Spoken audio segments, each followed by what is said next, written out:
to be? What's a cup of tea? What's mushy peas? What's the biggie thing? What's all this then? Well, hello everybody, and welcome to another episode of What's All This Then? It's a podcast about the UK, with new episodes every Monday, bonus episodes every Thursday, and today on the show, we are talking about the British teen sitcom, The Inbetweeners. Inbetweeners, and I'm sorry in advance about this one, Inbetweeners, that sounds like something Jay from The Inbetweeners might say when pointing at a woman's legs and saying where he wants his cock to go. In between us. In between hers. In between us. In between hers. And if you find casual misogyny like that even mildly offensive, I would not recommend this TV show. Yeah. Greg Davies is in it, though.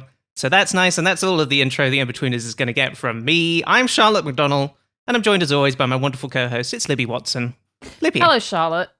Wednesday, the day you flumpty foo, and you think boopty bop and zippity zoom, but the truth is razza frazza wooza wooza. What I'm trying to say is maybe your brain isn't working either, but that's okay because you're great. P.S. You need a firmware upgrade in the form of coffee. That is the tweet that I was referring to before we started recording. Because I was saying we're recording this. We're going to start recording these on Wednesdays instead of on Tuesdays. Yes. So I'm in a Wednesday kind of mood, and I guess on Wednesdays I flumpty foo.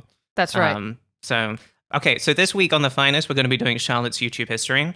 And I am now realizing, why are we not doing Libby's Twitter history? Because you are always bringing up tweets, and I don't know them.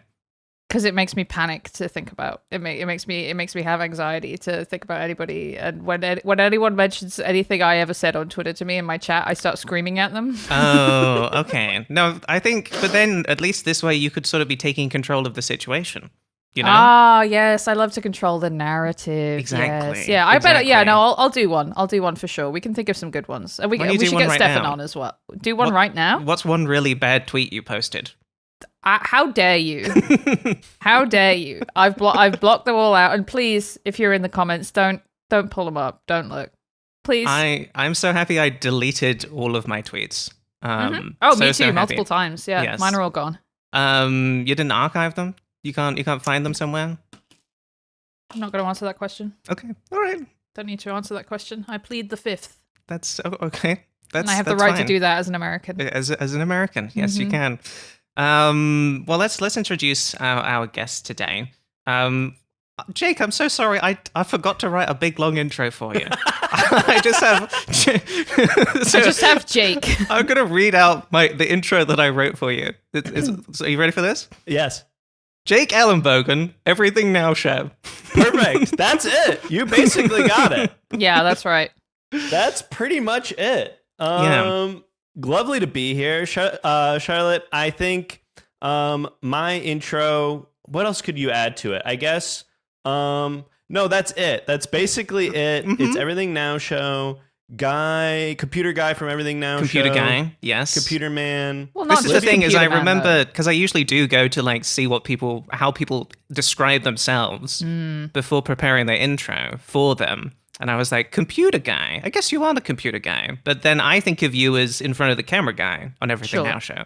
I guess that's true. I wear many hats. I think I am computer guy by choice, and I'm in front of the camera guy by necessity, because there are only 4 of us, so we kind of all have to share everything. But if I had my druthers, I think I would mainly be computer guy. Interesting. Yeah, I think that is my dream, which is crazy given the job that I do and have done since I was like 16 of being in front of the camera. But I really like doing the computer. And just being behind. Pat, shout out to producer Pat. Best role on the podcast. You just get the files and edit it, put it together. You don't even have to show up to these recordings. You know? I love Exactly, the files. The What's your guys' favorite file? Oh, gosh. Ooh. Hard to beat a PNG, to be honest with you. PNG, I was literally going to say the same thing. A PNG is so solid. You can have that transparent alpha layer. It's very manipulatable. Yummy. It's good stuff. You ever get pranked with a fake PNG on Google Images? You're trying to pull in a Google image. They do the checkerboard background as part of the JPEG. Yes. All the fucking time. You bring it into something. When I'm making the thumbnails for the podcast, I'm always getting fucked by the fake I always feel so got as well when they get me. Can I tell you guys about my favorite website? I'm going to see if I can find it. In my mind, it's Russian. I don't think it is Russian, though, but it just has a lot of... I deleted all of my search history and everything recently. but no reason. Because of all of Okay. that horrible stuff you were Right, all looking those at. things you were looking at. Yeah. No, everything I actually look at is fine. I bet I can find it by looking at where I've downloaded stuff from. But it's a really good website, so just check it out. PNGs. All right. So Libby's shout out for the week. Libby's shout out of the week. Russian website name she can't remember. Good PNGs on there. Do email us. What's all this post at gmail.com. If you know what website Libby's talking about, Libby's riddle of the week, It perhaps. has a red logo. Okay. Mm. Russian red logo, PNGs on there. It might not be Russian. This is a good riddle. Please send me this information too if you are able to find it, listener. Mm-hmm. When I find it, I'll tell you what it is. And I Perfect. will find it. Don't worry, Okay. I will find you. Me and this PNG website will be reunited in the afterlife. Libby is going to be just a little bit checked out of the whole podcast recording I found until she figures out We're what going this to hear is. it 55 minutes into the episode. I found it. Well, check this out. It's 7 minutes into the episode and I found it. It's pngimg.com. It has an absolutely baffling array of transparent PNGs of basically everything. If you need a transparent PNG of a leek, the wonderful vegetable, if you need a transparent PNG of some Pepsi or perhaps a lotus flower or maybe a pencil sharpener, go to This is a great pngimg.com. Mhm. At the very top, it says we have 115,280 free PNG images. Okay, well, I'm just going to click on a random PNG here on png.img. Oh, fuck yeah. Because Oh, nice. Okay. do they even have? Oh, they should have a just serve me a random PNG button. Oh, someone make that for us. Some of these are red as well. Comment. Ooh, I mean, 40 red currants? 40 red currants. That's a lot of red currants to have. Yeah, I don't know that I could even think of two uses for a PNG, transparent PNG image of a red currant. I'm going to click on avocado because Now that's nice. we're all millennials here, Yeah, right? you got to scroll down a bit. There Um, they are. Okay. Ooh, Wow. okay, but you do have to ignore the ads. There's a lot of ads for Shutterstock.com, but you can ignore those and see how many wonderful different images of an avocado cut in half, a whole Wow. avocado, an avocado with still its leaf.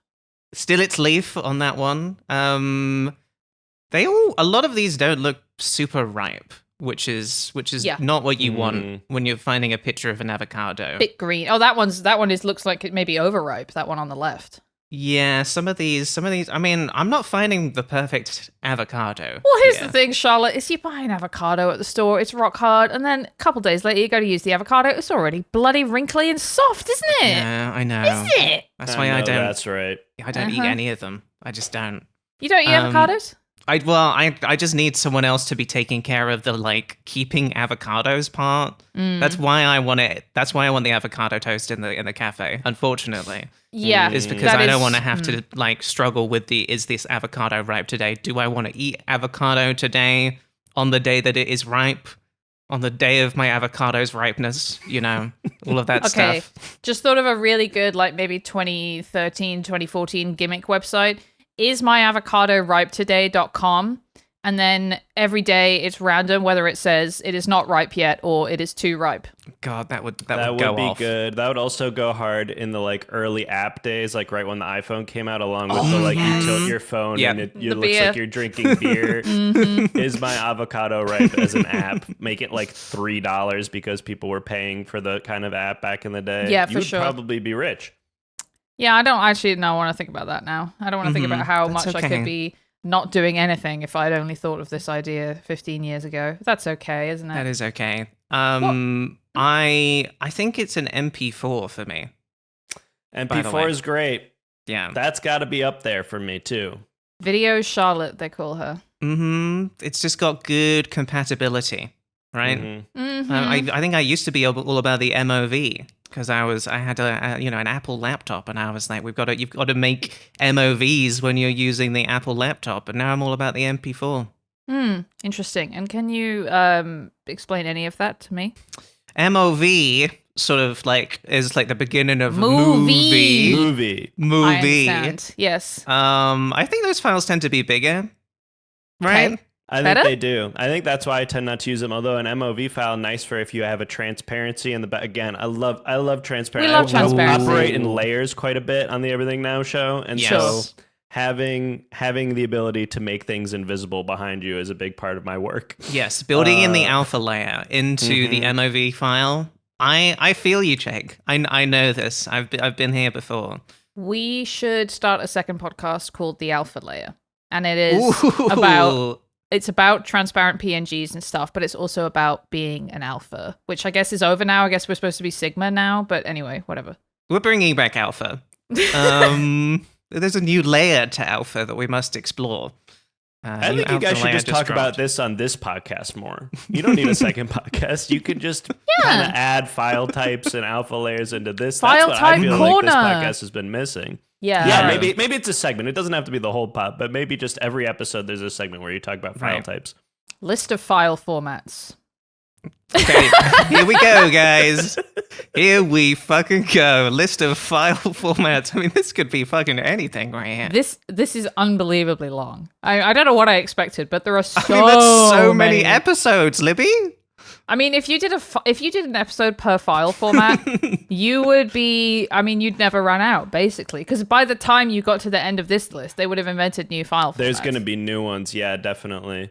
Oh my god! MP5 will be out. There probably already is an MP5. It's got to be an MP5, yeah. Source code. This section covers source code files for all programming languages, and one of them is .egg, and the programming language is chicken. Oh, now that's just fun. That's nice. There's a programming language called chicken. I like that. And I don't understand. And you read it and it's all just...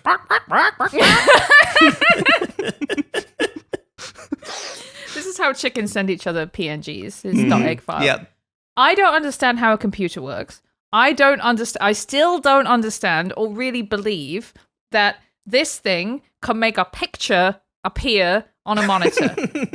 That doesn't make... I don't know how... I understand that ones and zeros are involved, but I don't understand how physical chip becomes ones and zeros on the keyboard becomes episode of What's All This Then? That's bullshit. Jake, do you know how the computer works? I think it has to do with the soul. I have sort of like a theological approach to technology where I think that there's sort of like God and angels are inside of a computer, and that is what is making the picture appear on the screen. God That's so and nice. angels as well. Well, yeah, God is like, if you think about angels as like the ones and two or the ones and zeros, and God is like the graphics processing unit. Surely God would be the CPU. You're probably right. Yeah. Maybe Peter is the graphic. See, and this is where I expose myself as being Jewish on this podcast. Is I don't know who you guys have up there. Well, is there any Jewish equivalents to this? Because I don't know a lot about, Judaism, but you don't really have like as many guys in that way, right? No, well, not that I know of. No, we have guys for sure. There's guys in there. We got Moses. I'm trying to think of the animated movie. The Prince of Egypt? Yeah, I loved Prince of Egypt. Insane cast on that. Have you revisited that movie anytime recently? No. We should. Prince of Egypt. Prince of Egypt's cast is really, really good. Holy fuck. Val who's in the Kilmer? cast? Mm-hmm. Whoa. Mm-hmm. Hello? Ray Fiennes, Michelle Pfeiffer, Sandra Bullock, Jeff Goldblum. Jeff Goldblum. They got Jeff Goldblum. Jeff Goldblum is in it, which means I don't even need to make fun of you for saying Ray Fiennes instead of Fiennes, because we got Jeff Goldblum here. We got Jeff Goldblum. All the stars are out tonight. Now I'm banger cross. music, banger cast, mildly religious undertones, but we can forgive that. Sure. This article is part of a series about Moses. Yeah, I bet it is. We should talk about a British thing or something, right? That's what we usually do. We should do that. Jake, we do like to start usually not by talking about file types, but asking our guests what their relationship is with the UK / do you like us? Any thoughts or feelings here? When you say us, are you talking about British people at large, or you two specifically? British people. But look, if you want to say something nice about us, that's always welcome and encouraged. Mm-hmm. I like you two specifically and individually, as a pair and on your own. And British people, I would say on balance, my experience with them has been largely positive. I'm trying to think. I mean, like, we don't have to get into the history of Britain, but I think... and listeners, we never will. But I think modern day British folks, most of them have been really delightful.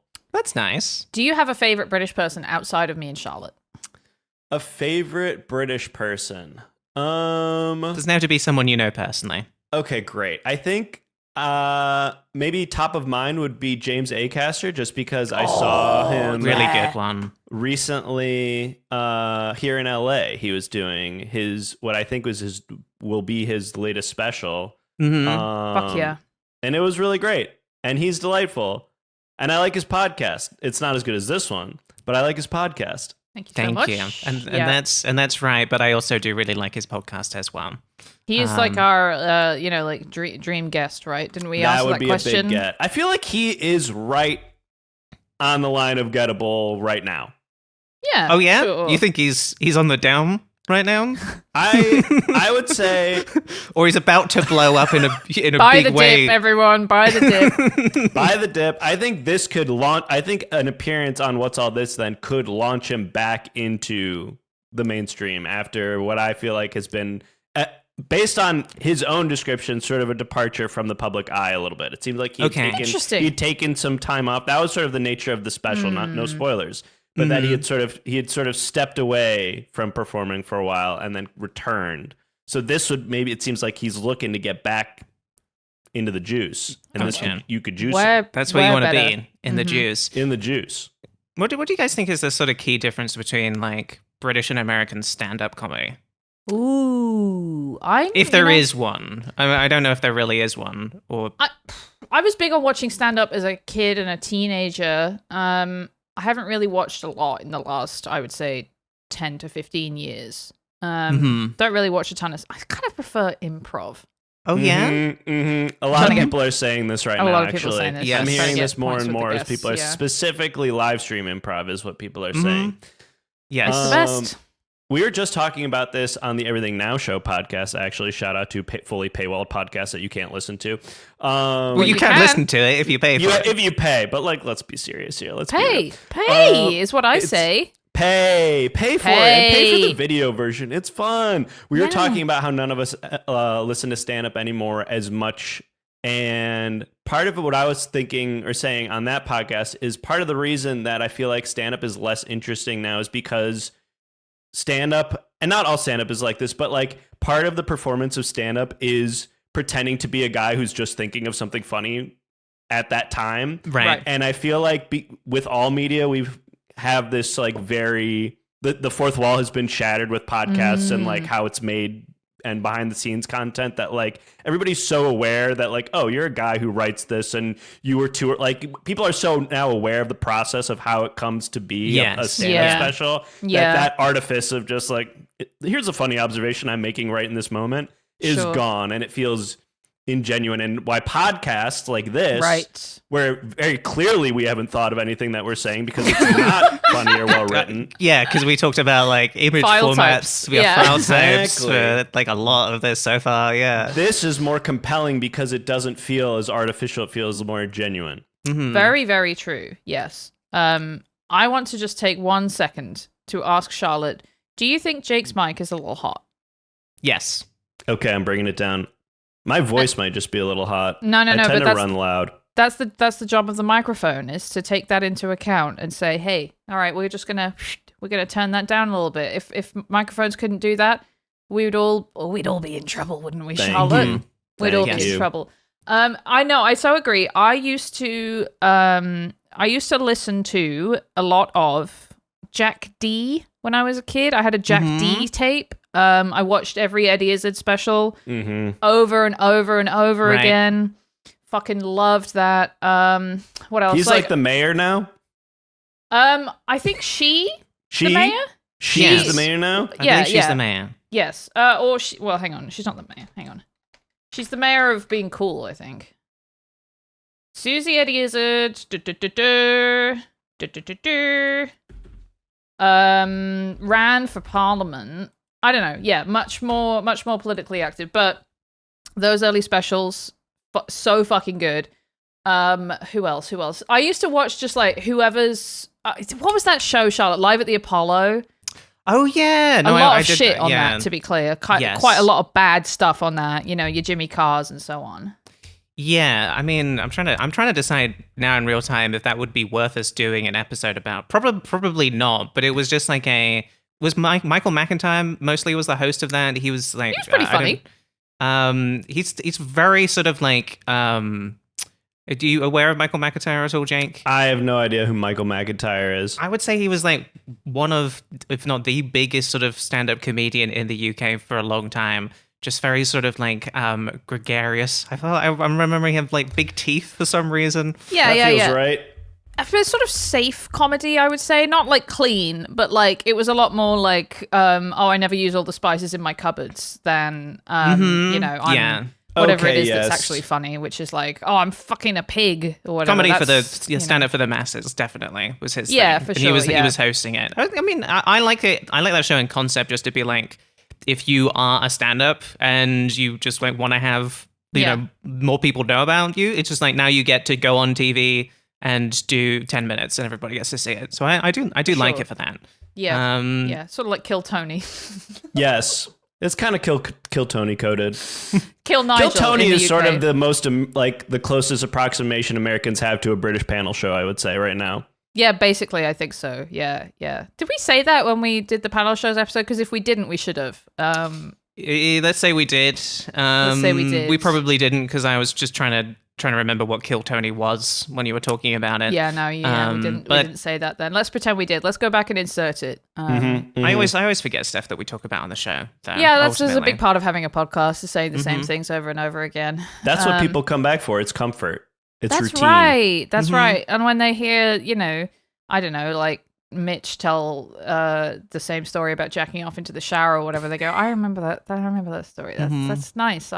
My friend Mitch is telling his story about jacking off into the shower again. That's how it works. And one day we'll have our own jacking off into the shower story. Yeah, it's like hearing your grandma telling stories about the old country that you've heard over and over again. There's just something kind of like familiar and nice about it, like a warm hug. So which one of us is going to jack off into the shower then?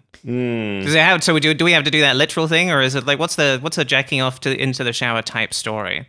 I guess I'd have to, yeah. I don't think it has to be jacking off, but it has to be something that would be normally sort of quite embarrassing to say, but by telling the story, you sort of take the power back and be like, actually, I'm not embarrassed about this, and it's funny. Okay, I got one of those. Yeah. I think this is similar, and I'm scared to tell it, so that's probably appropriate. Perfect. But I got you guys had hemorrhoids before? Oh, yes. A really bad case of them pretty recently. Yeah, it's not funny. No, it's awful. I think I was doing too many squats. I think is what happened. Interesting. Yeah. But I never had them before, so I went to the shop. I got my Preparation H, and I was like, because I know that this is the one you're supposed to get, and I was like, well, I've never applied this before, and so this is the crazy thing is I watched a YouTube video, which was about how to use the Preparation H tube.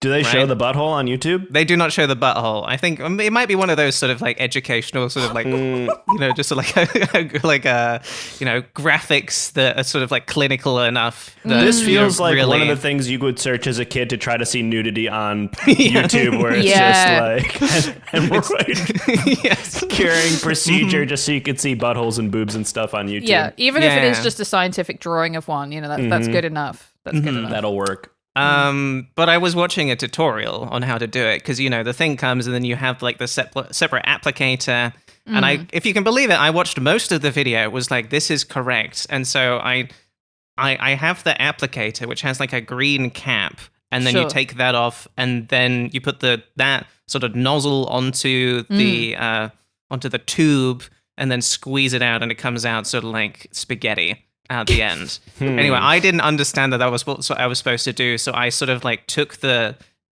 cream and put it on top of what is the cap, and sort of like lathered it onto the cap. I see. And then used that to apply it, and then only afterwards did I realize that I'd put it on the cap, and I put the cap in my butthole. When I like took the cap off, and I was like, oh yeah, that makes way more sense. Sort of like a palette knife and frosting, kind of this is your artist's palette, and you're spreading the frosting on a cake. Yeah, and none of it went in. Like all of that stuff is gonna just stay at the very rim. At the rim. At the rim. I don't think that's embarrassing. My preparation. I'll go with you here to Okay. hemorrhoids because I had hemorrhoids recently, and mine did not come with an applicator at all. It was just a tube that I assumed you stuck on. Well, what I did, I just stuck it on my finger. But in order to cure the hemorrhoids, in addition to the cream, they recommend that you increase your fiber intake, Of course. which is harder than you would like. Yes. A normal person eats a normal amount of fruits and vegetables, and I consider myself a normal person, but I looked up how much fiber I was supposed to be taking, and it's like crazy. I have to take some. So now every day I eat no joke, probably 30 fiber pills. Yeah, right. Because Holy. the amount in a fiber Xylem pill. husk. Yes. The amount they put in a fiber pill is so small. Why? It's like ridiculous. Okay. Can I ask why then not just eat sort of grainy bread instead of 30 fiber pills? Charlie, It's not. you It's don't not know how efficient. you have to eat so much grainy bread. Okay. Like How much grainy bread? Like 2 Like slices? a loaf. like legitimately like 6 slices or something. Like a normal slice of like the sort of not the like, oh, this is the special high fiber bread that sucks, but like a multi-grain, a whole grain, whatever from the store has maybe 2 grams of fiber in it, and you're supposed to get what is it like 25? Like 25, yeah. Yeah. So you'd have to eat 10 slices You'd have of to that eat bread. 10. That is too much. If you didn't have any fiber the rest of the day, but it is So it it's is easier quite to hard. just eat 30 pills, Yeah. which Have is you what Just I tried eat did. 30 the, pills, guys. Just eat 30 pills. Have you tried the like powder that you'd stir into water and stuff? Metamucil. Yeah. I've looked into this. You know what? I kind of like eating the pills. I think it's fun. You're putting them in a bowl with milk like cereal. that would be great actually if they could do that. If Yeah. they could have like a pill cereal, like Cookie Crisp, but with pills. Crisp pills, and it gives you all your fiber. All the fiber you need. They do make fiber cereal, but I haven't found anything more efficient than 30 Xylem husk pills. So again, if you're listening to this and you have information for me on how to optimize my fiber intake, please. I kind of don't want them to reply. I sort of want you to just keep eating the pills because I think Okay. it's funny, and because you seem to like it. So I don't mind it. Can I bring it back around? Uh-huh. I A suppose. shockingly efficient source of fiber, avocados. And I was thinking you were going to bring it back around to British stuff. But Yeah, I was also thinking that. this I was like, just a Libby's callback gonna. to a separate, unrelated thing that we were talking about earlier. Well, also baked beans. Yes, but I thought you were okay. going to lead us into the British thought because it's sort of time for that. No. My relation to Britain is that I lived there for a year, by the way. What? How do we Yeah. not? What are Okay, you doing? It's please- 29 please minutes in and we didn't say that. Please talk about that now. I lived in Ascot. Are either of you familiar with Ascot? There's a famous racetrack there. Royal That's what it's known Ascot? for. Yes, the Royal Ascot. How the fuck did you live there? Were you one of Why? the jockeys? Or? I wish I were one of the jockeys. I saw them. I went to Royal Ascot, not the actual race, but just sort of like milling about where all the people with the fancy hats. There's like a famous race. The Queen comes or came, or I mean, she can't come anymore. But They still take her. at the time when I was there was a queen and she came. But yeah, I lived there for a year after my parents, what I assume, I mean, I was 12 at the time, so I didn't have a total window into my parents' psyche, but I believe they were both just having a midlife crisis and were like, we need to do something insane. And so they pulled me out of school.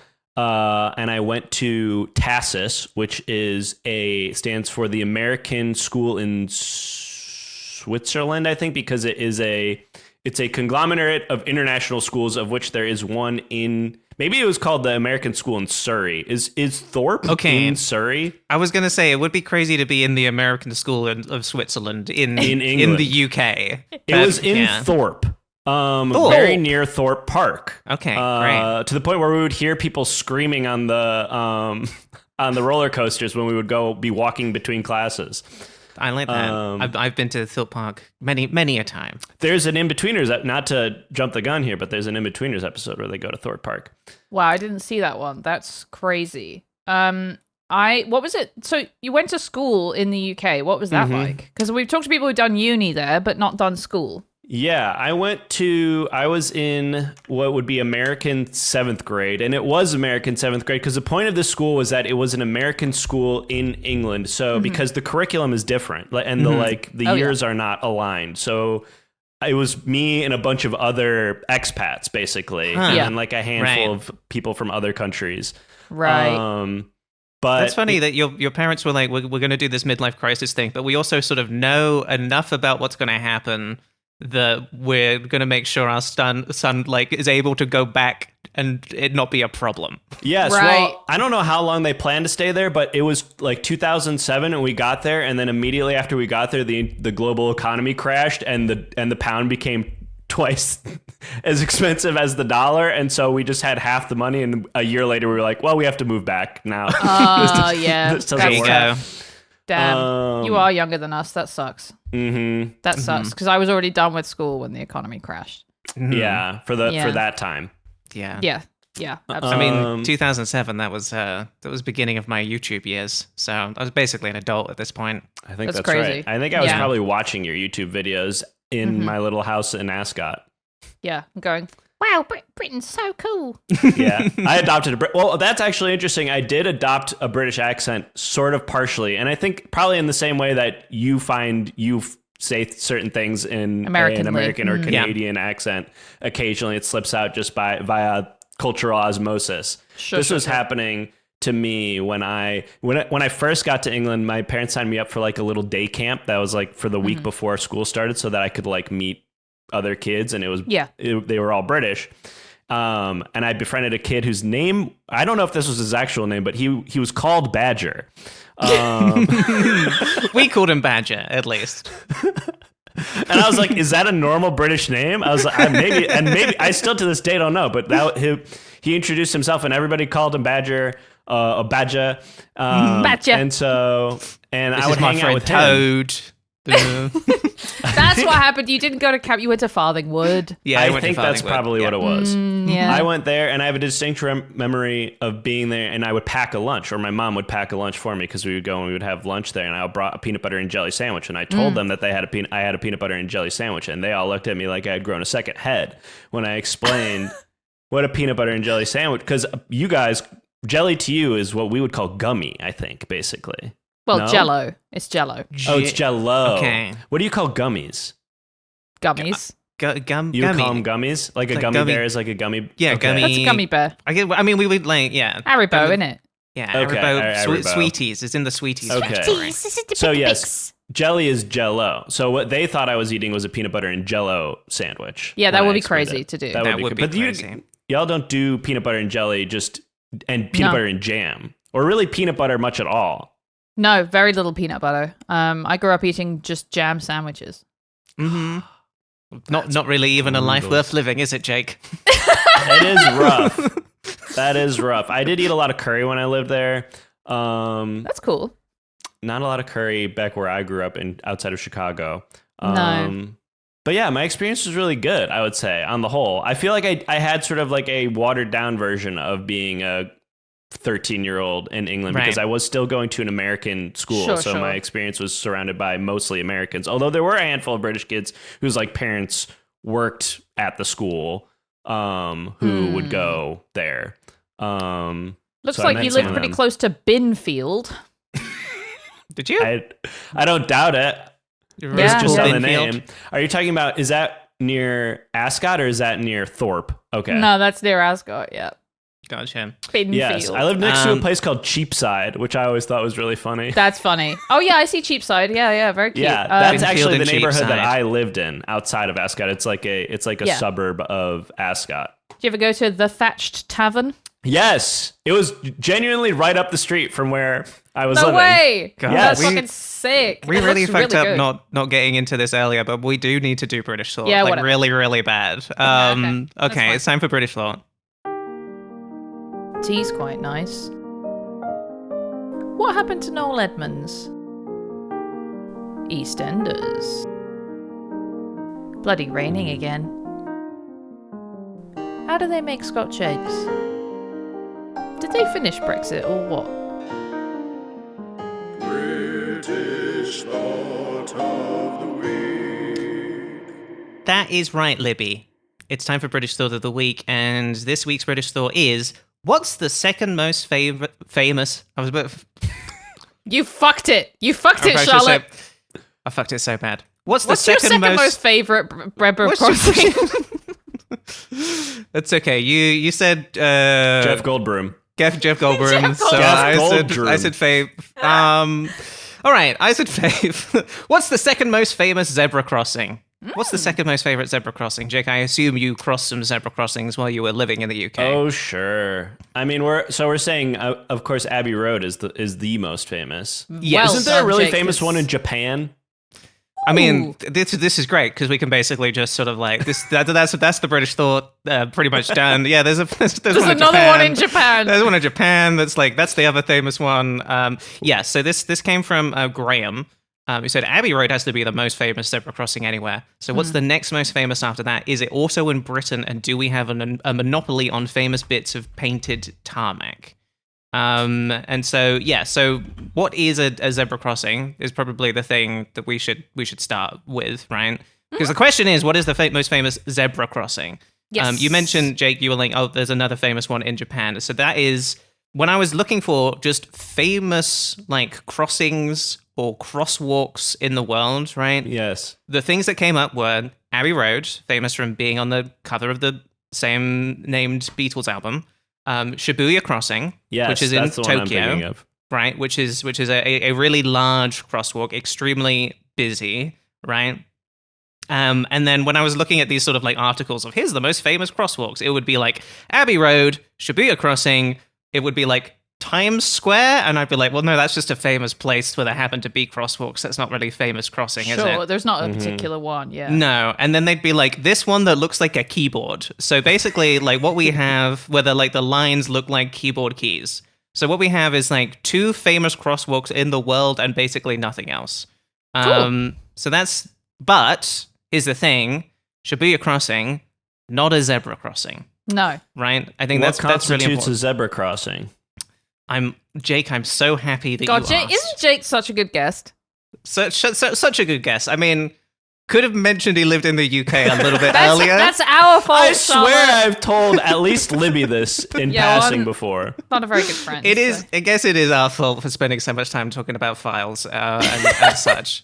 So I think there's a misconception that it is just what we in the UK would call a crosswalk, right? Yes. We'd be like, it's a zebra crossing because it has the white thick lines on the road that sort of, I guess, kind of look like zebra stripes. I'm That looking is- at Shibuya right now, and it has that. It does, Yeah, but yes. not exactly. But it's not the same, Jake. It's not the same. It's not the bloody same. It's not the same because the other thing that is important to know about the way that zebra crossings work, you walk over them, Yes. and they do also work as well, is they are not like controlled by any traffic lights, right? They are the kind of I crosswalks see. where you walk up to them, and I wanted to ask about this because the way I use crosswalks changed when I like went to America for the first time and like living in Canada. Yeah. Because in the UK, when I got to a zebra crossing, I would always, and there was a car coming, I would always stand and wait at the crossing until the car came Yes. up to it, and then I would cross. And I found historically the way that I do it, and people do it over here and in America as well, is you just start walking. Okay. Yes. Can I explain why that is? Yes, go ahead. Because if you don't just start walking, they will just keep going, and the cars will keep going and keep going and keep going because nobody care Yeah. if you are a pedestrian. In Yeah, the it's sort United of a States game of America. chicken. You kind of have to Yes. just risk your body. It is. There's no hard. I mean, technically, I think the law is that pedestrians have right of way. They do. So yes. if you just walk, but like, that's not going to stop someone from running you over while they're watching Family Guy Greatest Moments in their car or Yes. whatever. It does at least feel like, I guess, British cars are more polite. If they're like, they will stop and wait for you. Like, is that Yeah. actually true? I don't know, but at least in this don't know. context, that's how it feels. I think so. I know when we went to Australia, we were really shocked at how aggressive the cars were. They have a different set of expectations in Sydney, at least where we were. And we kept almost getting run over by cars going round roundabouts and stuff there. Right. Charlotte, can we talk about the Pelican Crossing? Oh yeah, so this is a key thing, right? Is that we have the zebra crossing, which I think is the best known one, probably in part because of Abbey Road, and I don't know, it was the first of the sort of like named after animals crossings Yeah. that we got in the UK. Again, there's no like specific like guy who's said to have come up with the zebra crossing thing. I think people were just like, kind of looks like a zebra. Wasn't Mr. So Zebra. We'll just call it that. Yeah. It was Mr. Zebra, of course. Yes, that's right, Libby. Thank you so much. But yeah, I think because the zebra crossing, it is quite a specific thing because of the lack of lights. But we do also have in the UK, or have had in the past, crossings like the Puffin crossing. I believe we have the Puffin crossing right now. What's wrong with us? The Pelican crossing, the Toucan crossing, No. and short-lived but did exist the Panda crossing as well. What? So those are all examples of crossings that existed. Panda was like a precursor to Pelican, and Pelican came before Puffin. Wait. Panda wasn't a zebra crossing? Because those are also black and white. They're No, all Panda black wasn't. and white. They are also black and white. The Panda crossing weirdly had like spiky lines, almost like you would get on like a backgammon board. Spiky Whoa. lines. Like they're Yeah. warning you that there's like toxic waste buried there generations from now. Yeah, that is how it feels. But it was just like a lot of it is just the history of them trying to figure out how to do crossings. Okay, Sure, you sure, know, yeah. it seems very obvious to us now how it should work. But at the time, it was like, I don't know, maybe these ones need jaggedy lines, and we need to have the bollards like near them, or I should say the signal lights near them have like stripes as well, so people know that's a Panda crossing and that's different. The funny thing, like, because zebra comes from it looks like a zebra or a zebra. Yeah. Pelican came from it was a sort of like a condensed version of pedestrian light controlled, right? Oh, okay. Which doesn't really, there's a pelican, although it's pelican spelt wrong because Pelican, it's pelicon instead of pelican. And then puffin comes from pedestrian, user-friendly, intelligent. That's Come on. These feel like backronyms. it is like, true. They Jake! are. They're like backronyms that My then sort man. of become official acronyms, but they are definitely coming up with them like backronyms. Yeah, you that know? sucks. Yeah, I hate that. But those are the times where you actually like press a button and wait for the traffic lights. So those are different. Right. And to bring it back to Shibuya Crossing, right? That is a light controlled crossing. I understand. If we're looking for a zebra crossing, the second most famous zebra crossing, right? I think it has to be not light controlled, and honestly, I think it does have to be in the UK as well. Sure, because it's zebra. Because we're talking about a zebra crossing in particular. Yeah. So I have a pitch for the second most famous zebra crossing in the UK, Let's hear it. and it is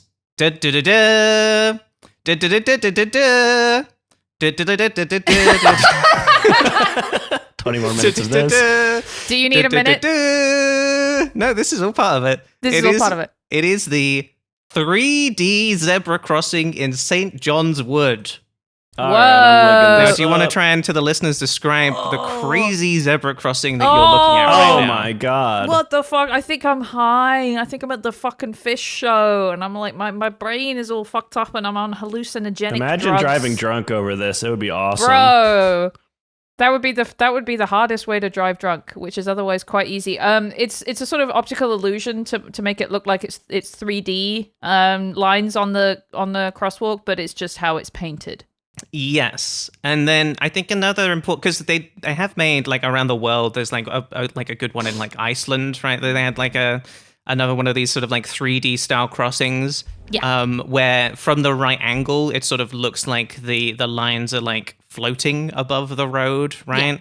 Yeah. There are other ones that look kind of good, right? And then this one, I would say looks a bit shit. It looks quite shit, I would say, Right? at least in this photograph. It looks a bit shit because the way that they've done it is they want it to sort of seem like the line is like a rectangle sort of like coming like placed on top of the road, but they're only Yeah. doing that effect from the side that you're looking at. So it has like this weird thing Yeah. where the perspective is not working on the other side, Yeah.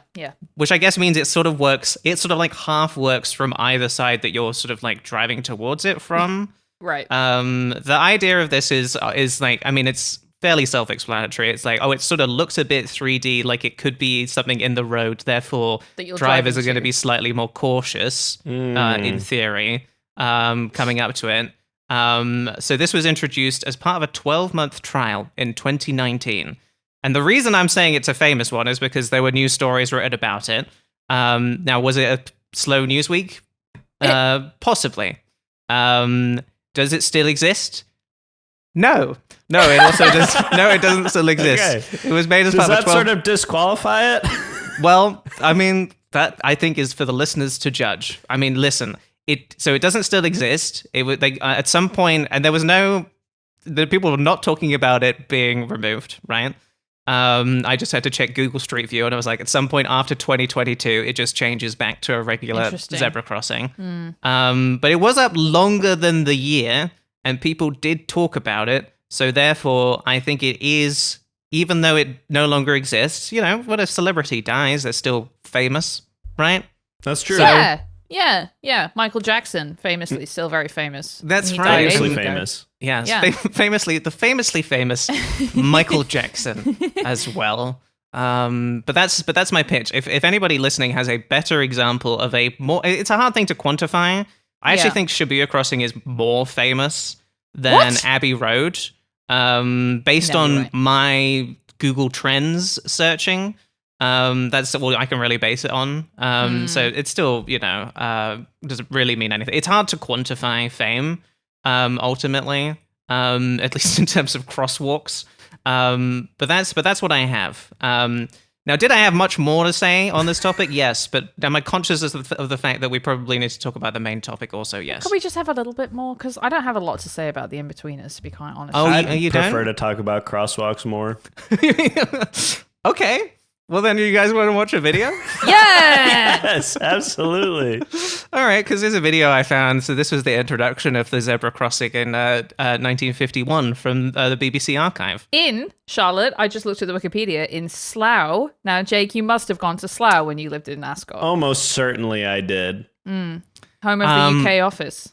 Yeah, I'm trying to remember if this particular video is in Slough or not, or if it was just like around the time that they were introduced. Well, the first one was introduced on Slough High Street in the United Kingdom on the 31st of October. Spooky. 1951. Ooh, I mean, that is scary. And I do know this as well, but I did not think it was interesting enough to talk about. And yet But here I guess, we are. but now I guess now we need a stretch all of a sudden because no one wants to talk about the main topic. I No, just I'm wanted to ready. bring up Slough. I wanted to bring up Slough because it's near Ascot. Yes. I wanted Jake to say he'd been to Slough. And It he is doesn't a remember. funny name for a place. Yeah, Anyway, and let's it's our Scranton. let's have a little bit of a look here at how people were reacting to the brand new zebra crossing. Okay. A new Yeah, traffic I law wish I came talked into like force this. this week. Its main feature is a new That type woman of was for pedestrian sure about to crossing, get hit. distinguished by broad white stripes. They are the signal for pedestrian priority. Once a pedestrian has set foot on these crossings, traffic must give way. Must. This is the sort of jaywalker the zebra crossings are I intended want to for. stop there real quick because Yes. when I was watching this video, I was like, well, I didn't know that we ever called anyone jaywalkers in the UK. In the UK, no. Yeah, I Right? don't know if we have a term for it. I Well, guess clearly you did. because this is the thing, because you can just cross the road anytime you want in the UK. It is not illegal to do that. It's the So meaning we of don't freedom. have jaywalking, and I looked it up, and jaywalking is like an American term. Mm-hmm. So I think maybe this British guy's just being a little funny. Jaywalkers. Jaywalker. And I also just I would recommend watching the video, youtube.com/@what'sallthispod, if you want to see the man I can only describe as being something. He has dandy-like energy as he Yeah, crosses, let's- as he jaywalks. Well, he here. also has a lovely dog. He does have a lovely dog too. Yeah. This oh, is the yeah. sort of jaywalker Yes. the zebra crossings Can I- are look. intended for. The safety stripes Go are ahead. all part of a plan. Is it wrong to say that the arm motion is a little bit gay? Well, we can talk about that when we talk about the Inbetweeners now, can't we? No, we can definitely talk about if it's wrong to say that things are gay when we talk about the Inbetweeners. You know, he's doing what I think would stereotypically be described as. I would say effeminate, maybe a more appropriate usage here. Sure. Yeah. No, I think we can say the guy jaywalking in 1951 was a proper gaybo. What's the word that they use in the Inbetweeners? It's like it's not bender. It's you can't say it, can you? No, I absolutely can't. Certainly not now. You don't want to try. You don't want to try and say it real quick. No, and I don't know what that word is because I only watched 5 episodes. So okay, well that's fine. It. Anyway, that's a little bit of a look into the past. A little look into the past. Yeah. And for the listeners, a lot of that is just people being very skeptical as their cars are mostly just ignoring the fact that there are crosswalks. And I will also say that it does seem like a lot of this just seems crazy to me now because it just makes perfect sense that we would have all of this stuff. But there was just a long period where they just didn't have any of this crap, and just people were dying a ton because of car accidents. So shout out to the zebra crossing. I didn't even get. I do want to talk about this briefly. Shout out as We're well. Never to talking about the Inbetweeners. Forget about it. Shout out to the toucan crossing as well. Do you guys want to guess what the toucan crossing stands for? Knowing what you know about puffin and pelican. Ooh. Totally awesome with an O. Urban. Car avoiding name. Okay. That's better than Took what the it words is. right out of my mouth. That's what Jake I was was gonna say also as well. going to do awesome with an O. No, of course it means toucan as in toucan cross because it's for people who are cycling Of and course. pedestrians as well. I hate us. That is so annoying. That is like some fucking only fools and horses shit, but it's the government. I hate it. Yeah, no, it's pretty stupid. Anyway, that's British thought. That's the second most famous zebra crossing as far as I could figure out in the time that I had. If you have any more suggestions for a more famous one, or if you've got any ideas for British thoughts, then please do send us an email. It's whatsallthispodst@gmail.com. Now it is time for us to talk about the main topic. We are going to do it, guys. Even if Libby doesn't have much to say about it, we're going to talk about A couple things. the Inbetweeners, which is, so this was a sitcom, was on E4, which is Channel 4, which was the 4th channel on the television, right? Channel 4, 4th channel on the television. E4 is the channel for young people. It's also where like Skins aired and Misfits. Yep. I think those were the big ones. Yes. And then the Inbetweeners aired from 2008 to 2010. 3 series of the show, 6 episodes per series. So not a whole lot of it, but sort of like, I don't know, a decent amount of TV for a British TV show, Yes. I would say. And they also made 2 movies. Yeah. Jake, you suggested talking about the Inbetweeners. So I'm just going to start off by saying why. I honestly had completely forgotten about the Inbetweeners, and I had watched, I think, pretty much all of it when I was right around that age, like 16, 17. I think it was after I lived in England that I found the show. And then it had been sort of memory hold up until Libby asked me about something British to talk about. And that awokened something in me. I guess it's so... Well, mostly I wanted to ask you about how accurate it was to the British lived experience, because it was right around sort of when you were both living there, no? Or before then? Yeah, so if it started in 2008 and these kids in this show are meant to be 16, 17, I was like a year or 2 older than they was. So it's pretty much bang on. Yeah, and I do, so it's like it's centered around 4 boys who are all like, the idea is they don't really fit into any of the social groups. Not that there are really like sort of in the sort of American like high school like, it's not like TV Freaks show and Geeks, way. Yeah. No, yeah. it's like you're not looking at these groups and being like, okay, they're all sort of divided up in that way. But you sort of get the sense, I guess, they're sort of like in between the other groups, which is sort of how I felt at school too, I suppose. And I will say, watching it like over the last week, I was like, yeah, a lot of this is surprisingly accurate, at least in my memory, to what it was actually like to be in school at that time. Right. In particular, I don't know, Libby, when you did you go to a school that had like ties?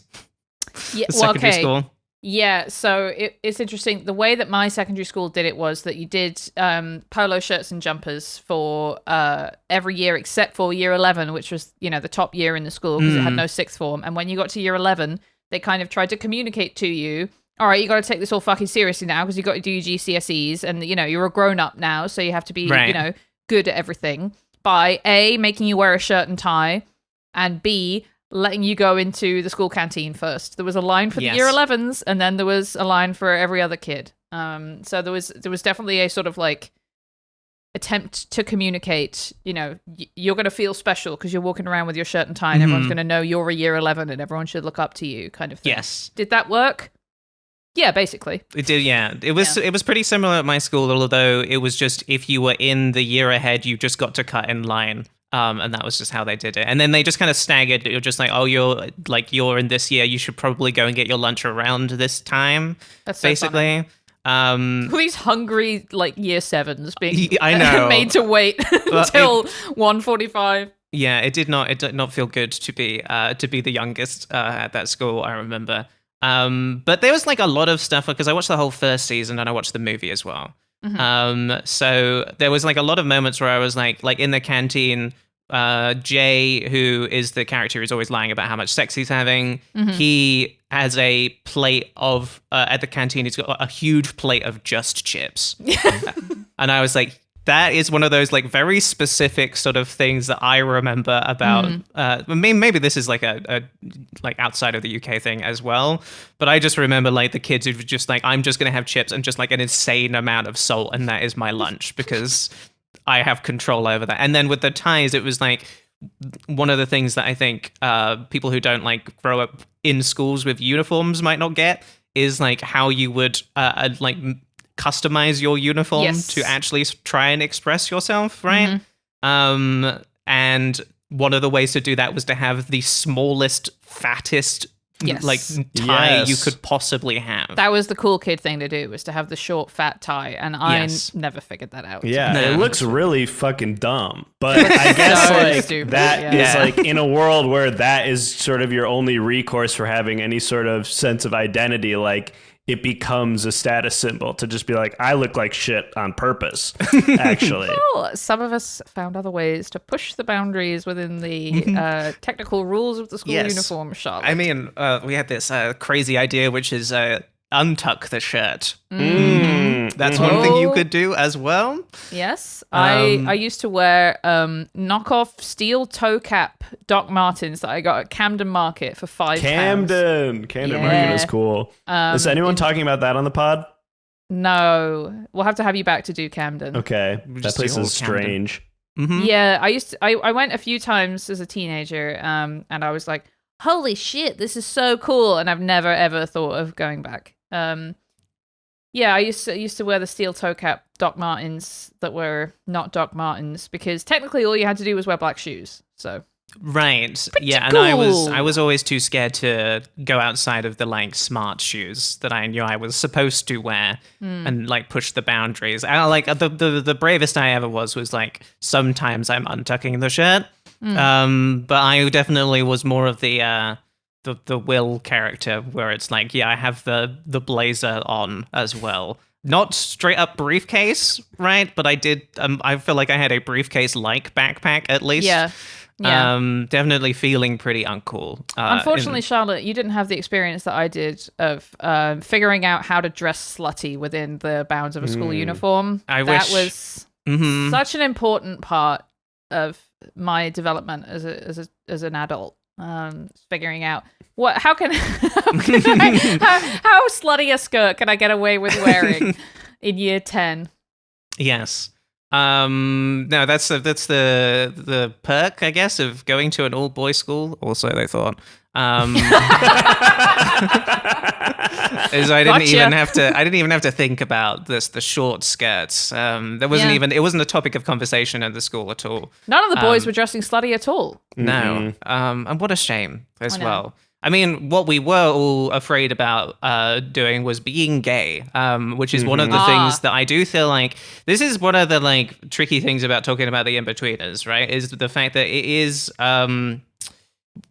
is like accurate, I think, pretty accurate in terms of like how I remember teenagers my age talking at that time, which is that everything that is bad is gay and being gay is bad.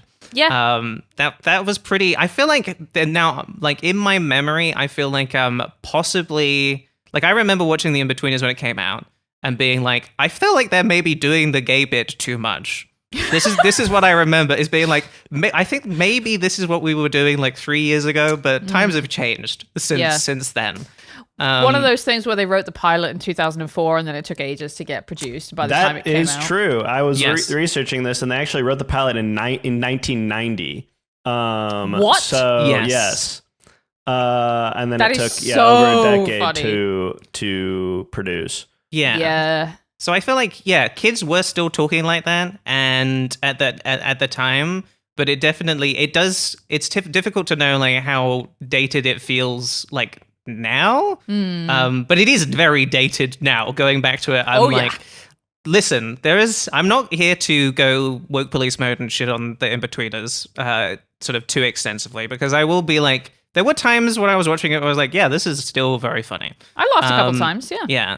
There is the joke in the second episode where Simon has gone over to the house of the girl that he has a crush on, and he's gotten really drunk because he thinks it's going to give him confidence. And he vomits because of that. And then she was there babysitting her brother, and her brother has just been led to believe that his parents have died in like a nuclear accident in London. And then he walks into the room, and then Simon immediately vomits all over the kid. And I was like, yeah, that's funny. Yeah, sure. You know? Yeah. That is funny. Yeah. So it definitely like it hit for me, but then it was also, it's quite difficult to watch now because there is a certain degree of it where it's just like, yeah, this is accurate, but also I don't want to shit on the Inbetweeners too much for like being like this show was not a good enough role model to kids of that age. Yeah. But it did eventually become popular enough that I think that kids of the age like would look to it to know how to act as well. Oh yes, definitely. You know? So basically I'm wondering, did the Inbetweeners set back British society by a few years? Thoughts? I'll say no. No? Okay. I think it was sort of a last gasp. Here's what I'll say about the Inbetweeners. Go ahead. It's not like Skins in that A, Skins is good, and B, I don't think it was trying to be a slice of life realistic thing. It was trying to be funny. It was basically failing at that, I would say. There were definitely some funny bits, but look, what I kept thinking while I was watching it was, this is shit Peep Show.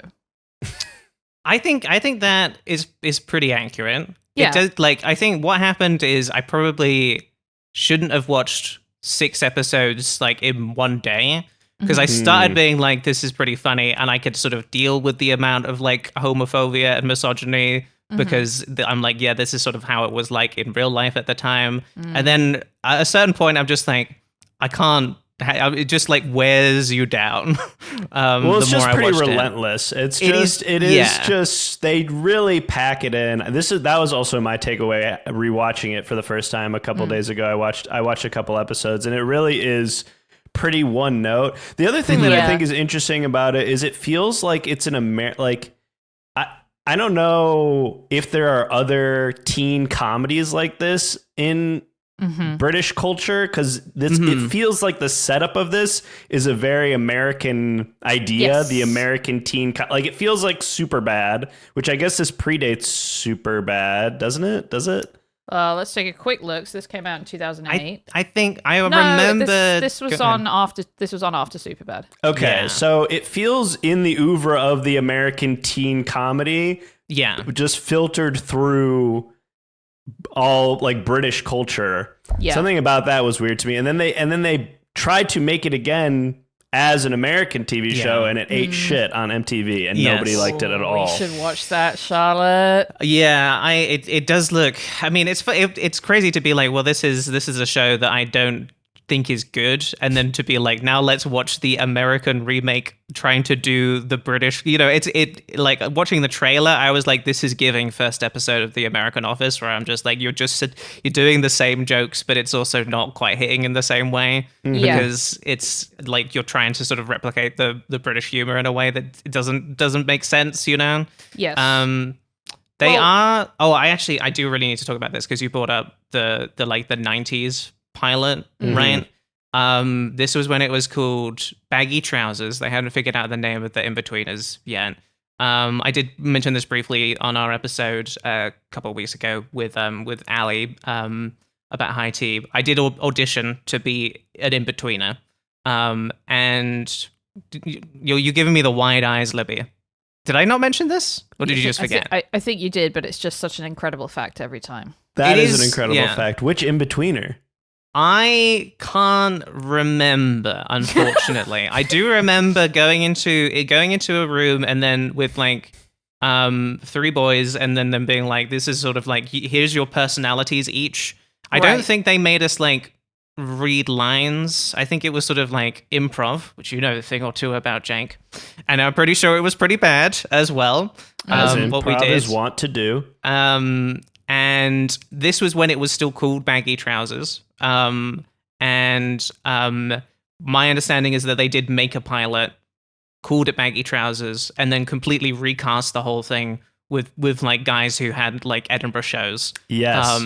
Who were, actually had like the ability to do comedic acting. Right. So what would probably have happened is if I had even gotten into the Inbetweeners, I probably would have gotten taken out of it before the actual show had been ever made. I do remember at the time, as well as being like, these guys are being a little, they're saying gay is bad too much. I also remember thinking, well, I should have been in this and I'm not. Yeah. So I'm not going to watch this. I should have been the one saying gay is bad. Yes, Yeah. exactly. I think you would. I think you would have been great, Charlotte. You seem like a Simon to me. I probably could have. That's probably right. But I am very happy in hindsight that I am not an in-betweener. Me too. I'm really, really happy that I'm not an in-betweener. Yeah. Ultimately, my other in-betweener experience is that I presented a BAFTA award way back in 2010, I think. It was the BAFTA Audience Choice Award or whatever. BAFTAs, for people who don't know, it's kind of the biggest. It's the Emmys and Emmys, yeah. It's Emmys and it's Oscars sort of rolled into one, but British, so slightly less good. Golden Globes. Yes, it's sort of we basically only have one in the UK, and it's the BAFTAs.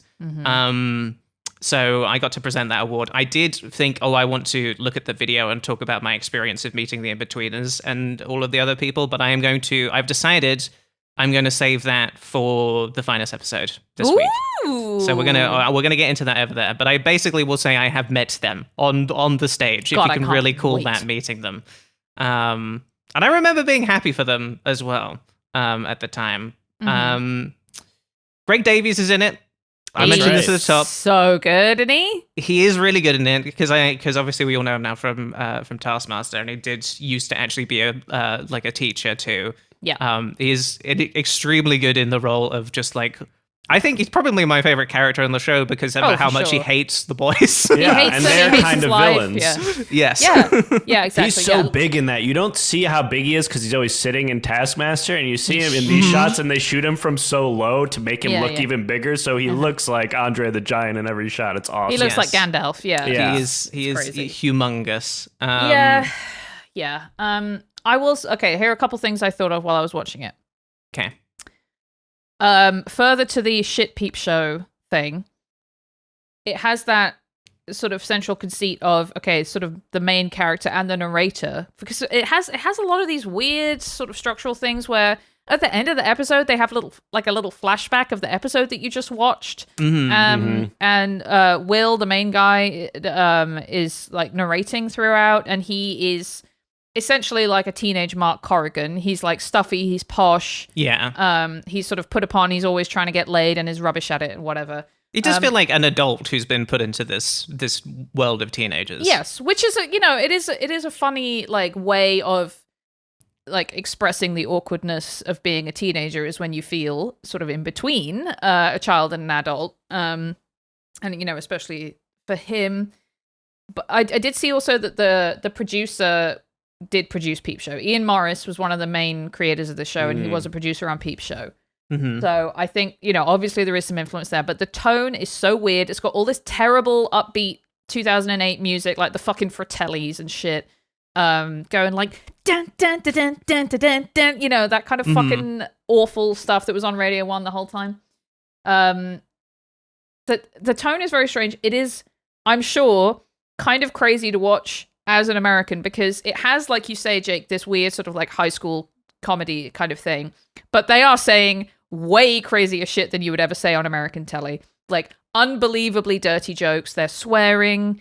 There was one episode that I watched, right, in season 2, where they go to an under 18s disco because the girl that Will has a crush on is like working the sort of bar there or whatever.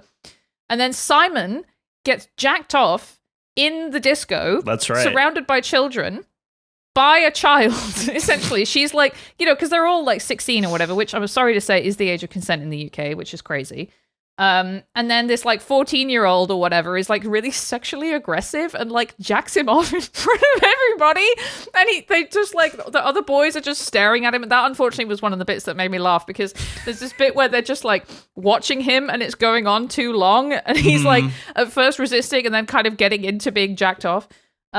Insane. Would never happen on American television.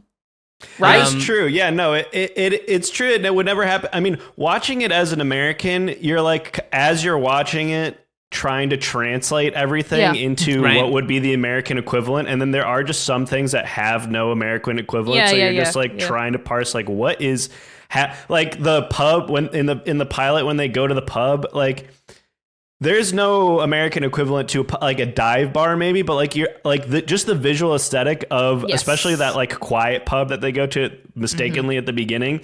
You're like, this seems like they're in somebody's living room right now.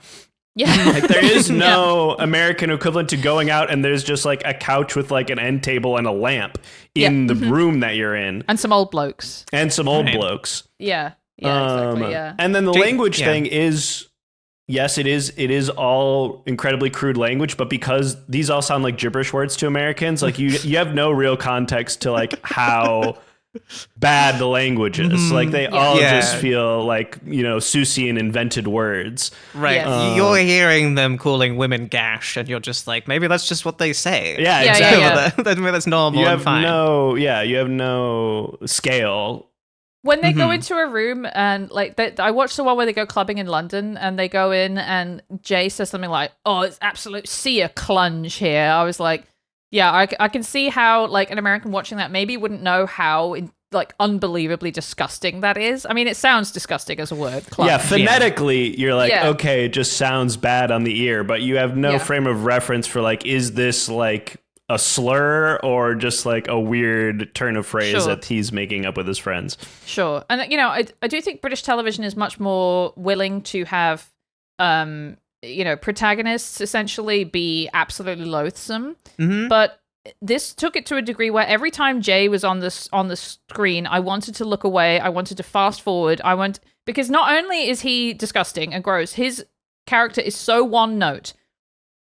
All he ever does is say disgusting things about women and lie about having sex. And I'm just like, can we just get past this, Right. It's one of those like he's not really going to grow as a person. He does in the movie. And the way that he grows as a person in the movie is he finally acknowledges that a fat woman is a person. It's really thank you so much, Jay. I really appreciate that. It's one of those like the moment that he's like, you know what, I do fancy you, she's immediately like, and for that you get a blowjob. Well done. All of the boys end up with girlfriends at the end of the movie as well. It's one of those like I guess because they all go on holiday to Crete in the film. And I guess also because they need to all get girlfriends at the end of the movie because it's a movie. The other thing you need to do is you need to see their cocks occasionally too, because you can't do that on the TV early enough on Channel 4 or E4 or whatever. Yeah. Well, I'm happy we're all on the same page because there was a part of me that was like, okay, Jake suggested this the is my Inbetweeners. favorite show. And I'm watching it. And I'm like, okay, well, this clearly has not aged well. It does feel like very much like a time capsule of like that period. Yeah. Which is what makes me really confused about the fact that they are going to try and bring it back. I found it difficult to pass whether or not they're going to do like a new season or if they're going to do like a new film or something like that. But the at least what I've heard, it seems as though they're going to do a new Inbetweeners thing, possibly even a stage show. It's so confusing. Oh God. We'll wait until something comes out. Interesting. Like sometime this year, which seems really, given how dated it feels. Yeah. I'm not, and like how much, like you were saying, Libby, like Jay's character is just built around I'm gonna lie and say all of this horrible stuff about women and not really do much else. Yeah. Like you can't really do that now. So what the hell is what is his character even going to be? It's just boring. I'm sorry. Yeah. It's just like, I am perfectly happy to enjoy comedy that is, is essentially unwoke. Like I liked South Park, for example. There's some funny shit in South Park. This is just, I've always said, if you're going to be unwoke, you need to at least be funny. You can't just be unwoke. Just being unwoke is not in itself a joke. You have to also have good jokes. There is not one single thing that Jay has ever done or said in that show that was funny. Every time he was on screen, I wanted to fucking kick my laptop. I hate that fucker. Get his ass. Tell his ass. Yeah. It did feel like. Did you guys see Nirvana the band, the show, the movie? Mm-hmm.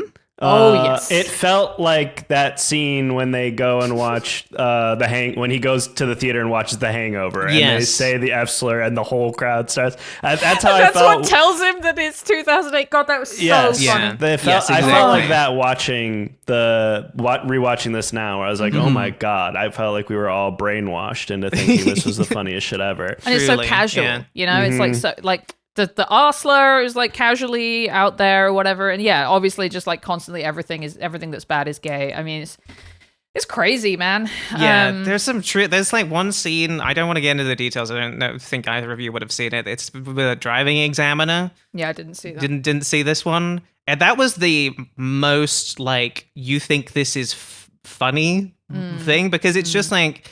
Simon is about to take his driving test and is basically just getting borderline sexually assaulted by his driving instructor. Oh, and yeah. I was like, where's the joke? Mm-hmm. And I don't know if like my understanding is that a lot of the show is just sort of comes out of the creators, just like they had like a book of all of the things that happened to them in their lives. And I was like, this feels like one of those stories that you tell to someone thinking it's funny, and then they immediately go, "I'm so sorry that happened." Yes, to you. exactly. But it ended up in their TV was funny show for me. Yeah, no, Yes. it was funny. At least that's how I remember it.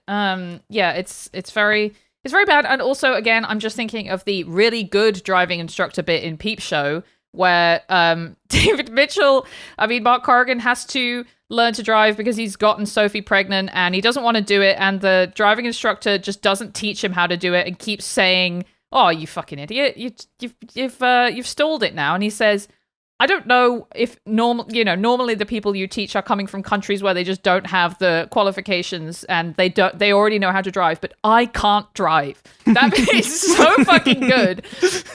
And to go from being like, oh, I produced that show, yeah, sure, I can do the Inbetweeners, and then you come out with this shit. Anyway. Wow, Libby really hates the Inbetweeners. I don't. That's the thing. Is like I laughed a couple times or whatever, and I watched a few episodes, but it's just I think frustrating for the amount of like that it does still seem to be beloved by people, right? And remembered. Twats, probably. Half of it is just like I think it has to be people who were just like that and maybe haven't changed and think this is sort of like reinforcing high school crowd. Right? Yeah, I think there's got to be an element of that as well.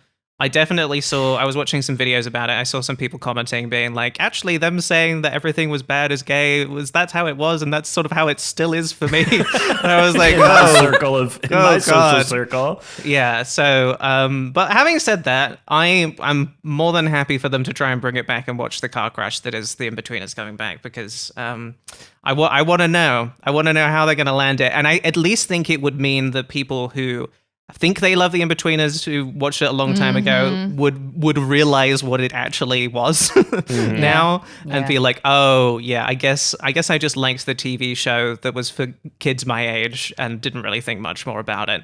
All right, let's rank the Inbetweeners on our British supermarket themed tier list system, with S being Waitrose, A is Marks and Spencer, B is Sainsbury's, D is Morrison's, C is Tesco. I'm doing them out of order just because She's going crazy that's a today. Wednesday Charlotte for you. Bloody E is Asda and F is Iceland. Livy, let's start with you. Where are you going to put it? I guess I'm going to put it in Asda because it is shit, but I do want to reserve Iceland for basically irredeemable things. I think maybe I don't know what I've put in Iceland. I just know that I've put the Daily Mail in there. And in my mind, I'm like, is this as bad as the Daily Mail? Well, no. But it's definitely a bad TV show that I don't really want to watch any more of. So I'm going to put it in Asda. I'm going to be crazy. I'm going to put it in Morrison's. I think I got more laughs out of Inbetweeners than you did, by the sounds of things, Libby. Yeah, we watched different episodes. And I think that there's some funny stuff in it, and I don't want to let that slide, but I do think that it is not aged well, and the more of it you watch, the worse it makes you feel. Which is not really what you want in a TV show. And again, look, I know I've gone on about Peep Show, but Peep Show is aged just fine. Peep Show is still funny, and even if there's stuff in it that they wouldn't do now, it's still funny. The jokes are still funny. Yeah. It has no jokes, right? Yeah. And I think that the occasionally the Inbetweeners would do a joke and I would be like, that's funny. And then the rest of the time they would be like, are these kids horrible? Isn't that funny? And I'd be like, no, not really. Yeah. Jake, where are you gonna place it? I am right in between Morrison's and Asda as well. I think, like Libby said, Iceland to me feels like it's something that's. I think if it were on today, if you just put that on today, I would put it in Iceland as just like, this is actively doing harm to the people who are watching it and society at large. But as more of sort of a historical touchstone, a peek into what it was like in the early 2000s and potentially 90s for that age of British children, I think it's sort of interesting. And then, yes, I think some of the jokes are good. Basically, all of the ones that don't involve some sort of punching down on some marginalized group. So I think, is there a halfway point between Morrison's and Asda that I can put it in? What would exist we need there? to invent this. The co-op? I think co-op is between Tesco and Morrison's. You're so right. I think you're putting it in the little tier. Little. Okay. I think it's little. I think little is between Morrison's and Asda. I would like to nestle it into little. All right. Absolutely. A little as a treat. A little. Wonderful. Charlotte, would you like to play my little game? I would love to play Libby's little game. And I haven't sholled. We're on fire today, folks. We're having some trouble. I haven't told Charlotte what this is because it's the stupidest thing I've ever come up with. This is a game that I'm calling What's in Between 'Em? Okay, well, this is, if you can believe it, when I was like, I wonder what the game is going to be. This was my first thought, and I was like, I shouldn't suggest that to Libby. It's going to be too hard to communicate. Wait. So I'm so happy. Can you tell me what your concept for What's in Between 'Em is? There's two things, and then there's something between them, and you have to guess what's between them. Number one. Yes. So this is Mount Rushmore. Yes. Mount Rushmore. What is in between? Statue of a guy. Yes, that's right, Jake. Thomas Jefferson and Abraham Lincoln. And that is Thomas Jefferson, right? I'm not wrong. I didn't look it up. It's Washington, Jefferson. and then Washington's on the far left, Lincoln's on the far right. And then this other guy. Jefferson. I don't know who's in the middle. I'm gonna say Roosevelt. Jake has got it. It is Teddy Roosevelt, and Yes. he is looking very Soviet, I would say. Yeah, Doesn't really look like Teddy Roosevelt, if you ask me, but whatever. it's nice to have one with a mustache on there, at least. Yeah, let me just hang on. Let me just pull up Mount Notepad Rushmore so I looks can- like shit, unfortunately. It's awful, and it's actually so evil as well. And if you look at the Is it zoomed out unfinished, version, too? yes, it was supposed to be their full torsos, and then they were just like, fuck it, Yeah, let's just that'll leave it. And then if Wow. you zoom out, it looks so much worse because it's just this huge, beautiful mountain landscape, and then just these 4 tiny unfinished heads Yeah, fucking it's it up. crazy. So cool. Yeah, it's Ugh. awesome, actually. Next up, who is in between Pokemon 142 Aerodactyl and Pokemon Ooh. 144 Articuno? I'm so Charlotte? happy you did this game. Yes. I'm so happy you did this game. Charlotte, would you like to go first? Okay. I am going. So this is Aerodactyl. Like I'm trying to remember this. Is that after Zubat? Is that on the Zubat train? I think. Articuno is one of the legendary birds, so I'm going to have to say maybe one of the other legendary birds is next to it. So I'm just going to say Zapdos and cross my fingers. Okay, Jake. I guess I'll go with the other legendary bird, Moltres. It's Great got to guess. it's got to be one without an evolution because it's on either side of them. They're ones that don't have evolutions after them. Yes, that's right. So wise, Jake. No, it's Snorlax. Oh my Okay. god. Okay. Well, Well, Snorlax who at least didn't have an evolution at the time. Probably does now. probably has one now. Snorlax Oh, here, and it looks yeah, like and a you know, teapot or it's- something. It's probably woke or something as well. Probably Yeah. woke. Yes, Wokelax. as well. Wokelax. It's probably Wokelax, which we hate. Again, we hate that, Ooh, right? we That's hate what. woke. Yeah. We hate woke. Okay, what is in between Los Angeles and Toronto? I'd like you to name a city, and I will calculate who is closest.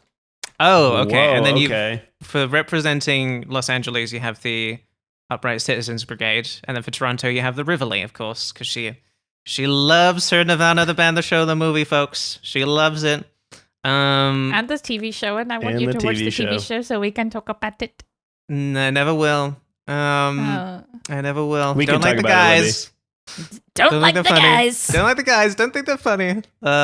Shouldn't keep trying to play at the Rivoli. Never gonna happen. Jake, why don't you say a place? I'm going to say Tulsa, Oklahoma. Okay. Why don't I throw out Missoula, Missoula. Montana. Wow, Charlotte, you are unbelievably wrong. That one is Jake. It's Russell, Kansas. Turns out. All right. Very, very small town right next to a place called Homer, which is fun because it's from The Simpsons. You do love That the is from The Simpsons. That's right. I like The Simpsons. Simpins. Next up. What? Okay, so this is a picture of Pikachu Mm-hmm.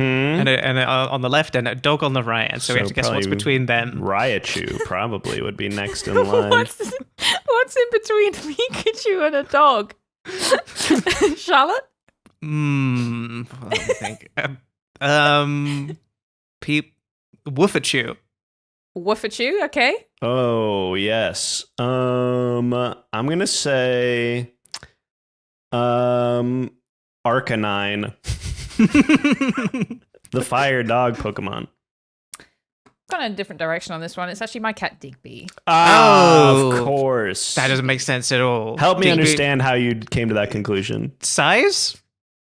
When I was explaining the concept of this game to Lewis, I said one that I had an idea of. I don't remember which one it was. And then I said, this is, and I was playing Pokopia, of course. And I said, what's the difference between, I don't know, Pikachu and a dog? Mhm. And then I said, Digby. And that's where that came from. Okay. Is that all right? Imagine if either of us had guessed that. I mean, she's kind of like somewhere between Pikachu and a No, dog. one of them's made up and one of them's a cartoon. All right. I Digby's don't- real, actually. Okay. Digby's real, that's right. Okay, all right. What's in between these two pieces of bread? Pie. Yeah, that there is a wig and kebab, isn't it?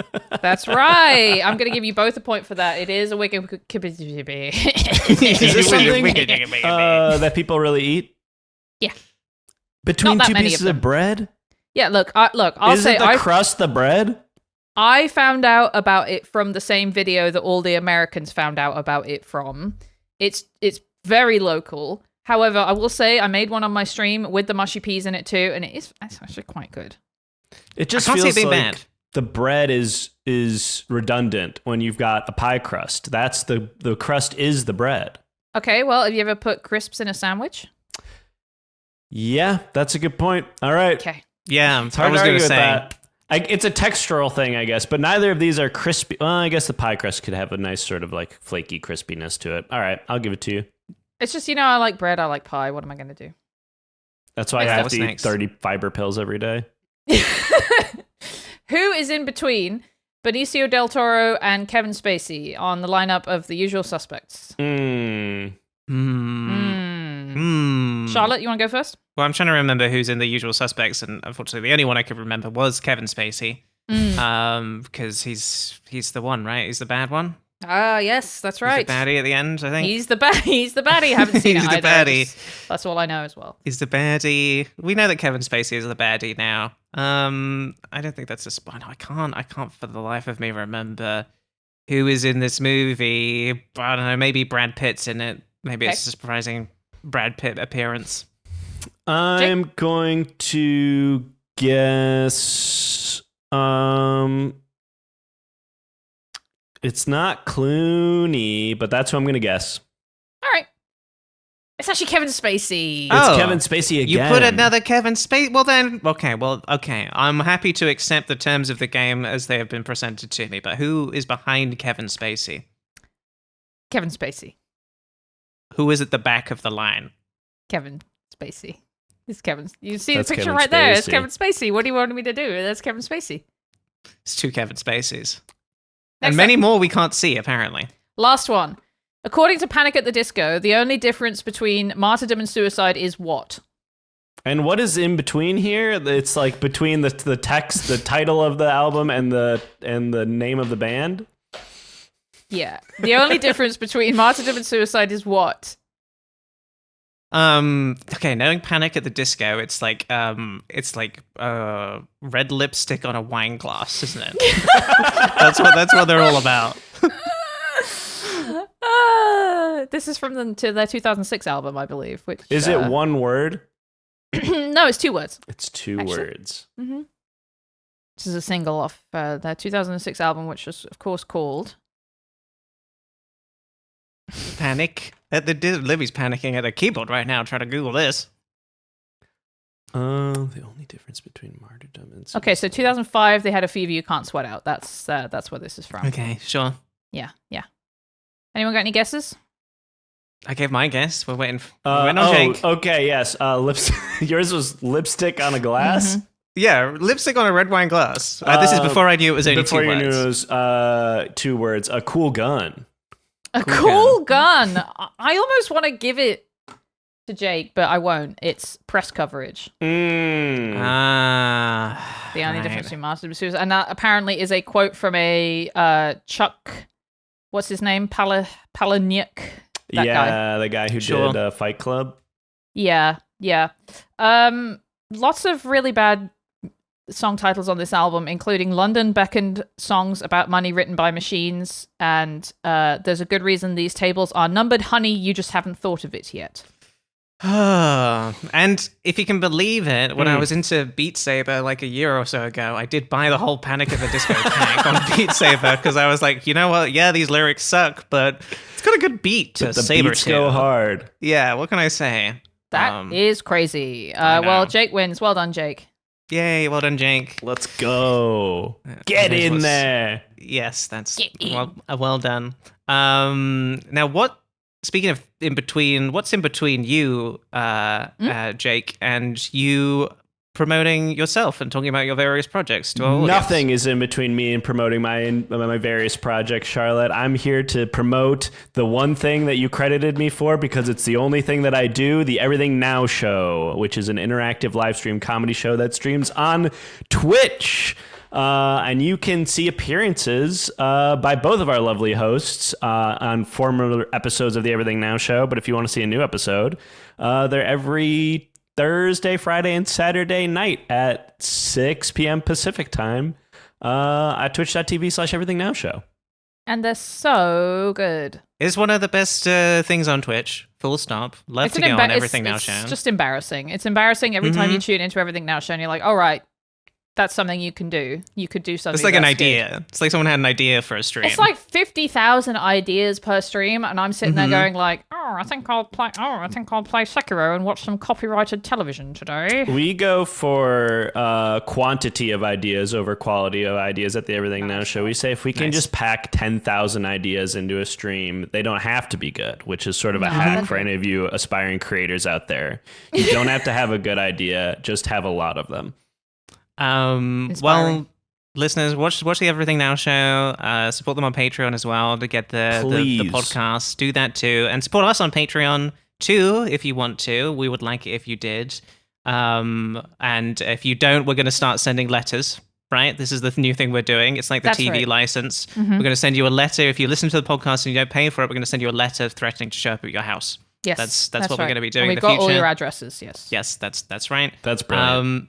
That's patreon.com/what's all this then. And again, our finest episode this week, Charlotte's YouTube history. Another look at that. And then I'll also be talking about meeting the Inbetweeners and my crazy stories about such things. If you want to give us a follow, please do that. Or What's All This Pod on Instagram, Blue Sky, YouTube. You can watch all of the main feed episodes over there on YouTube for free as well. And get in touch with us if you've got an idea for a British thought or you just want to send a complaint about how we hate your favorite TV show, The Inbetweeners. That's what's all this post at gmail.com. That's the episode. Thanks for listening, everybody. We'll see you next time. Bye. Bye. What's all this then? What's all this then? What's Mr. B? What's a cup of tea? What's mushy pea?